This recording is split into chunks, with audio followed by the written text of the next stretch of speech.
I was really excited when I came across the book 10 Steps Ahead, What Smart Business People Know That You Don't, and I really thought there'd be a really in-depth analysis of this. Let me take you through the book and what Erik Calonius, the author, does give you.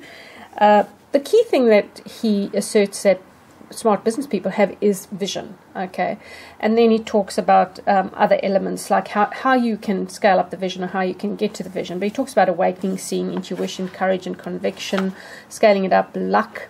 He also does a pretty good chapter on the limits of vision and when genius fails. But for instance, let me give you an example in his chapter I've just marked here, seeing. And he talks about how they are able to construct a visual image and retain it in working memory, transform it and compare it to other images in working memory. And it takes skill to imagine something and then to cling to that imagined object long enough to turn it from thin air into a substance. And that's the trick that a visionary excel. And then he gives you a good example. Another one, if you go to his intuition, he talks about, before he gets to this section, he'll actually tell you why intuition sometimes fails and why, and evidence for how it comes about and why it sometimes succeeds. And then he talks about what visionaries do. His point says, intuition is a judgment call. Visionaries who survive have come to know that their intuition is on the mark. Intuition favors a prepared mind, like the surgeon who is skilled and at a particular procedure and has done lots of them. That seems to be the balance that visionaries achieve as well. Practice insight leavened with intuition. And it doesn't say that much to me, but the visionary is a pattern hunter, and as the patterns begin to take shape, the visionary paces the hall, anxiously staring out the window. Okay, yeah, I don't know. It doesn't quite tell me exactly, but I really did want a bit more from this. He's got an interesting chapter, Can You Learn Vision, which is, I guess, why most of us would want to buy this book. We'd sort of want to have some takeaway from it. He notes something by a psychologist, Steven Pinker, who says, visionaries have all the luck. It comes together so easily for them, it seems, in a neat little package tied with bright red ribbon.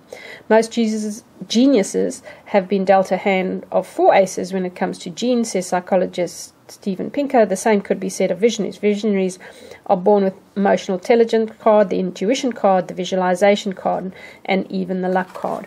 He then goes on in the following pages talking about, awakening, how to see, visualization is a skill you can learn, how to and there was something that I really quite enjoyed where he talks about you need to think how you think, and I think that was a key message. We need to start thinking about the way we think so we can understand what's going on when we awaken to a new pattern, feel the tug of intuition, visualize something clearly, or even experience a run of luck. The term for this process of reflection is metacognition. Okay, so and then he goes on to the lessons of the visionaries that we can ponder and put to use for ourselves. Didn't find huge descriptions of them, but it gives some inclination. I think, to be fair to him, this is quite a difficult subject. One of our strengths as a human race is we imitate people who succeed, and certainly he gives some implications from this.